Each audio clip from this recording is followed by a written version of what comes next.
Prem Pais, who most people in the room will know. For those who are not yet a friend or know Prem, he's the former dean of St. John's Medical College. He also was the person who had to carry Sleem through medical school, is my understanding. And he's going to be talking to us about the polypill. And obviously, this is an area that a lot of us have great hope for, especially with all the recent data that's come out in the last 2 years. And then we're excited to hear about tips 3.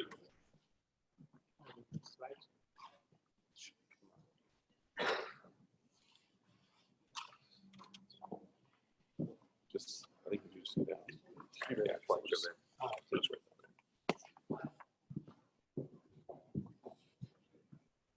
it's a pleasure and a privilege for me to be here among all of you, and especially keeping in mind that my association with what is now PHRI started about a generation ago, exactly 25 years ago in 1994. And it's wonderful to be here again with so many friends and colleagues whom I've made the acquaintance over this time, and perhaps we've together made some difference to the health of the people. So I'm going to discuss about the polypill, which we've been working on for the last, well, it's all over a decade now. And the question is whether the polypill can be used to improve and reduce cardiovascular disease globally. To an audience like this, I don't need to spend time explaining the great load that we have from cardiovascular disease, but I did think I'd put up 2 maps of India, which actually cover the same, more or less, the period which I've been in working with PHRI. And this is between 1 generation. And the slide you see on the left, the one with the red, shows that at that time, most of the deaths in India were due to infectious disease and malnutrition. And exactly a generation later, you don't see a single red spot anywhere on the map of India. And now in India, even in rural areas, the major cause of death is non-communicable disease. It has even been called the HIV pandemic that is now upon us. So if we want to reduce cardiovascular disease in communities and in large populations, we obviously need to change multiple risk factors in many people. And in the last 25 years, we've learned some lessons about risk factors. And one of them is that almost all of us have risk factors. And if we consider Walden Law's statement that age is the most important risk factor, all of us have risk factors. And also we've learned that there's no threshold. At any level of risk, a slightly lower level would be better. But the reverse is also true. If you're able to reduce risk, any level of reduction is better than no reduction. At present, the way we go around prevention is that as physicians individually screen their patients, assess them for level of risk, decide them to put them on a number of medications, treat each risk factor to a particular target, and then sit back and feel satisfied. But this is not really working and is not going to reduce the risk of heart disease when we think of a large number of people who are going to be affected. We've had medications to prevent the recurrence of heart disease as a secondary prevention for many years. We have aspirin and statin and beta blockers and ACE inhibitors. We have people who have already had an event and so we presume would be more compliant. And yet even in secondary prevention, we know that compliance is not very good. Even in Europe, as the latest Aspire 3 shows that in people who have had an event, the use of these proven medications is only around 70%. A few years earlier, the WHO and the PREMIS study in low and middle income countries, looking at patients who are sitting in the clinics of their doctors, found that the use was even lower, maybe in the range of as low as 30% for statins. But even these figures are really very optimistic when you see the pure data, which actually went to the households of people and found that the use, again, this is secondary prevention, remember, people who already had an event, was less than 10% in low and middle income countries and wasn't too hot even in the high income countries. So obviously what we are doing so far doesn't seem to be working as well as we would like it to. So what could be the reasons for this? One could be inadequate physicians. We don't have enough physicians. And the physicians that we do have give inadequate prescriptions of medication. The second is that availability of drugs in low and middle income countries leaves much to be desired and is often not available. Even if it's prescribed and is available, patients don't take it. They can't afford it. They have side effects, either real or perceived. And lastly, and importantly, especially in primary prevention, they fail to understand, at least in the Indian setting, which I see most of my patients, why they should be taking a medication indefinitely when they feel fairly well themselves. So the question this session is asking is, can a polypill be at least part of the solution? At the outset, I can say, obviously, the polypill cannot be the solution, but perhaps it could be part of the solution. Let me step back and give you three definitions now of what I mean when I use the term polypill. We have three words. One is a multi-component pill, which is widely used, and is a pill in which you have more than one component, but targeting only one risk factor. And we have used this widely in control of blood pressure and sugar and diabetes. A polypill is similar to a multi-component pill, except that it has components that target more than one risk factor, usually blood pressure as well as lipids. And an example on the right-hand side are some of the early polypills that came out. Polycap, which is made by an Indian company, the Red Heart pill, which was made by another Indian company but has stopped production, and Trinomia, which is the one which is most widely marketed at present.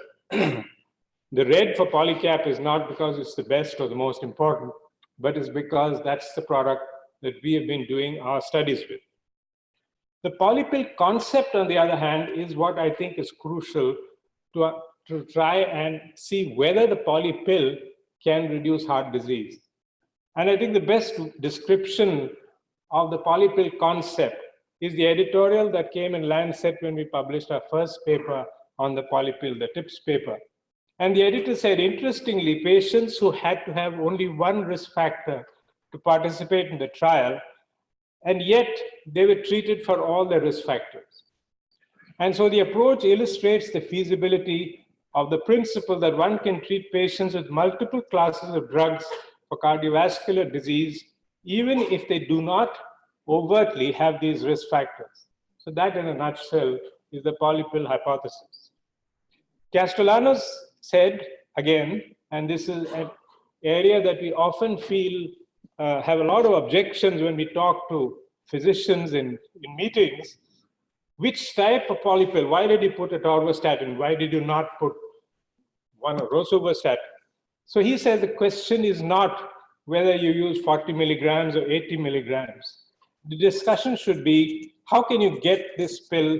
How can you make sure that people have access to, can afford this pill, and follow the treatment?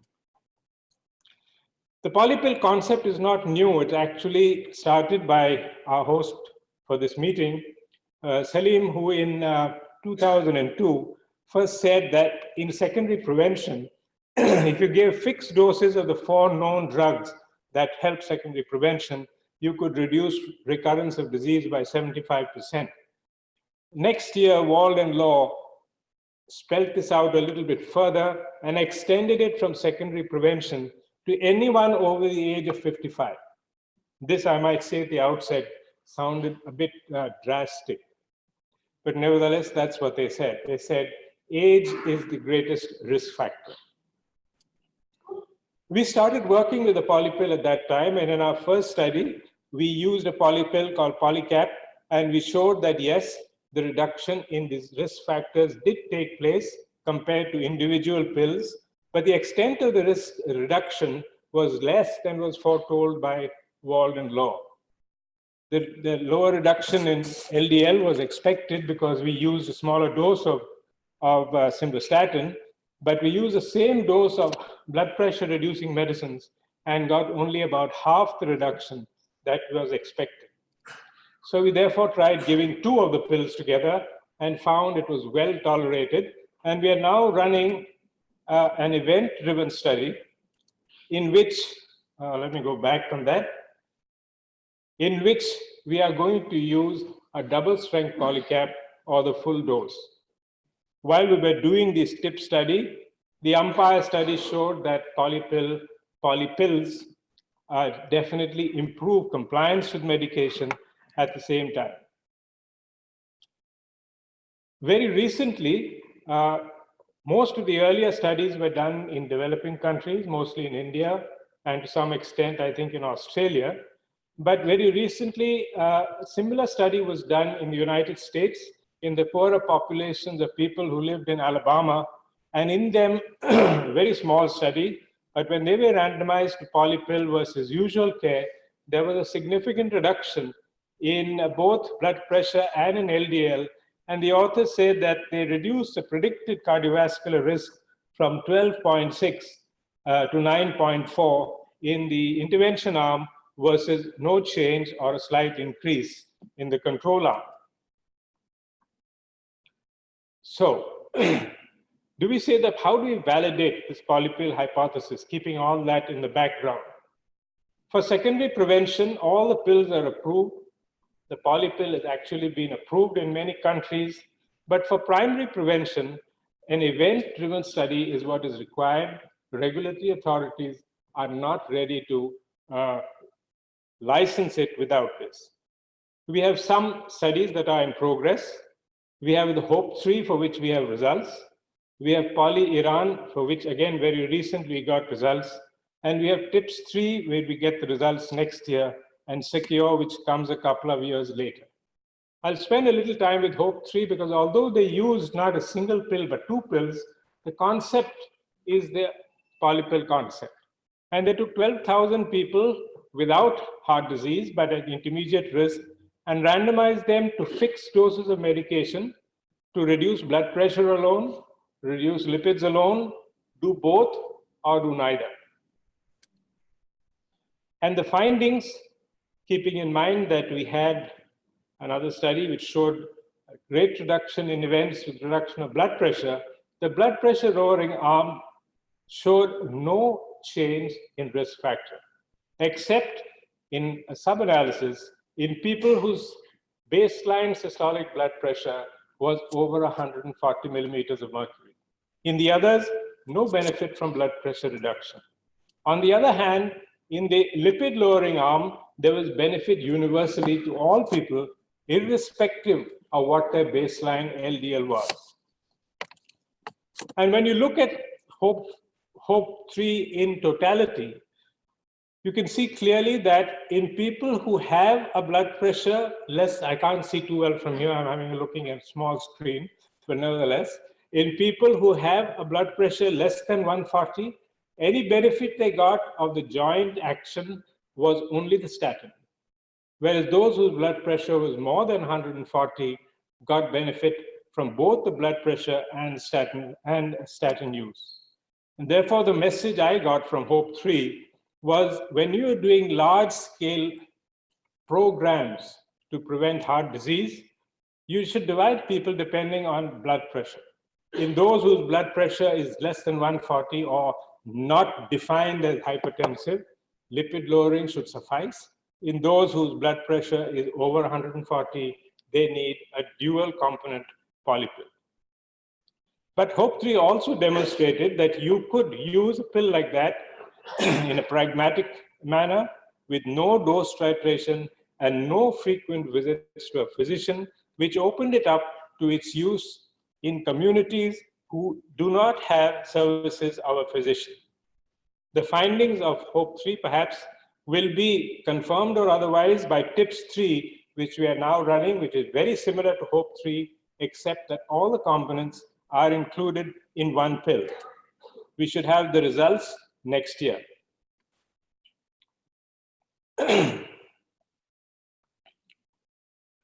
So, if you use the polypill in the population-based strategy, why should it be useful? It can reduce the number of pills, it can reduce the requirement for dose adjustment, and it will permit control of more than one risk factor with a lowered pill burden and hopefully a lower cost. There have been a number of arguments against it, for some of which we have an answer. We always say that in primary prevention, we have no evidence that events are reduced. Well, HOPE-3 has provided some evidence, and so has Polypill Iran, although it's not a strictly randomized control trial. TIPS-3 will provide additional evidence next year, and so will SECURE.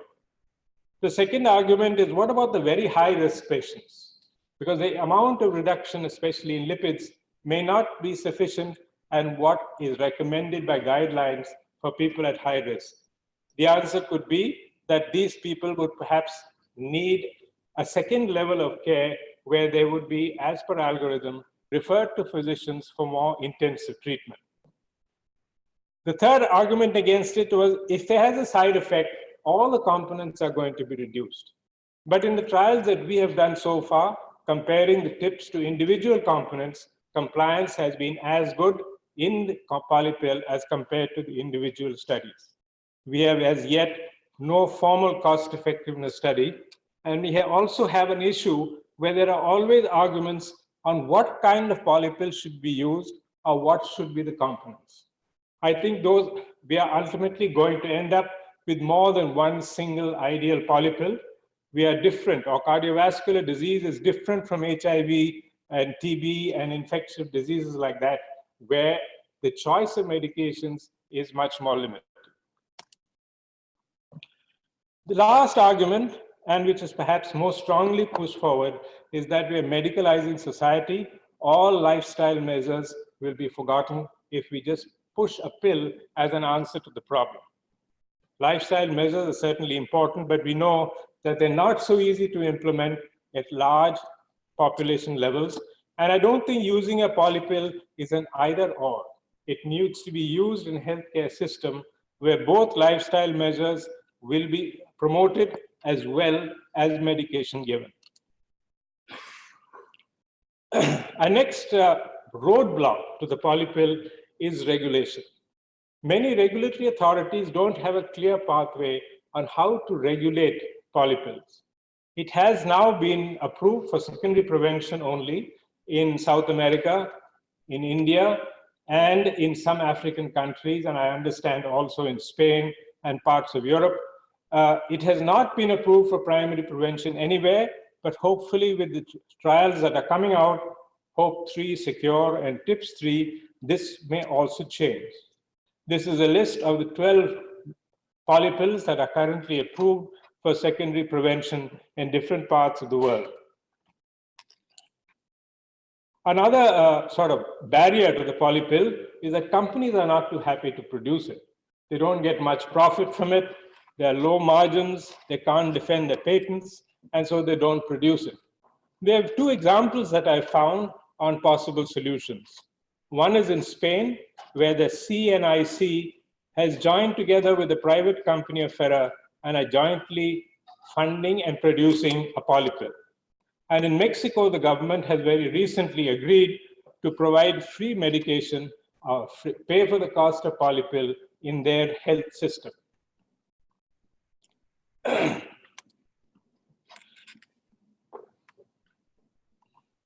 How do we get the polypill out to the people? We've heard in the previous talks, we heard from Prabhakaran, how much they have been using non-physician health workers. And I think ultimately that is the way to go. And polypill is, I think, a very good way by which we could use non-physician health workers to reach out to those people in the community who do not have access to physicians. And this task shifting, we have some examples on how it could be done. One of them is the HOPE-4 study, which was very recently published.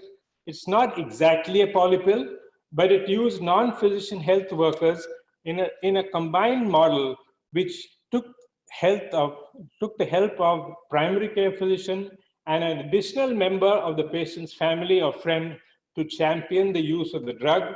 And it used combination medications, not strictly polypills. And I understand there was some allowance for changing the dose of the medication depending on blood pressure. So it wasn't strictly polypill, but it did show that use of non-traditional health workers would be very helpful and very practical in distributing the polypill out into the community. Another example of the polypill is the Polypill Iran study, which was also published a few months ago, where it was a partly blinded, pragmatic, cluster randomized trial of adults in villages in Iran. One cluster was randomized to usual care, and the other cluster was randomized to use of a polypill, which was administered by health workers using a particular algorithm. And there was a clear benefit of the cluster that was randomized to community health worker. And this particular group combined both primary and secondary prevention. And in their study, it didn't seem to make any difference. Both those who had previous heart disease and those who didn't benefited equally. At the end of it, the authors suggest that the reduced major cardiovascular event risk from their study suggests that the use of fixed pill strategy could help achieve the UN SDG goals of reducing premature mortality due to CVD by a third by 2030. In India, in our group, we have also tried to use a community health worker in a study called PREPARE, working with rural population. But in India, they're not allowed to prescribe medication. So they work to educate them. They work to encourage them to use the pill, but they could not supply the pill. And although we got some benefit, like lower use of chewed tobacco and some improvement in drug adherence, we could not show significant reduction in blood pressure. So perhaps it's not just the health worker. There must be a mechanism by which the medication is supplied by the worker. And that comes to advocacy. The WHF has endorsed the polypill. The WHO has emphasized the value of the polypill in the global hearts package, but at the same time did not include it in the essential medication list. The reason they gave for this was that so far they felt that the polypill had failed because there was no strategy to support widespread adoption. But I think after HOPE4 and after Polypill Iran and after various studies that are going on using non-physician health workers, I think we may get an answer to this as well. And finally, some guidelines are now beginning to include polypills, at least for consideration for secondary prevention. So in conclusion, can the polypill be part of a health system approach to improve CVD globally? And I think the answer on the whole would be yes, but it has to be part of a comprehensive model of care in which non-physician health workers are included. They must be guided by an algorithmic approach. It can't be held in isolation. It has to include multiple stakeholders, including the primary care physician, family members or friends, and crucially, there must be free flow of medication, either free or subsidized. I'd like to end there with my motto, prevention is better than cure. And as I tell my cardiology colleagues, statins are better than stenting. Thank you.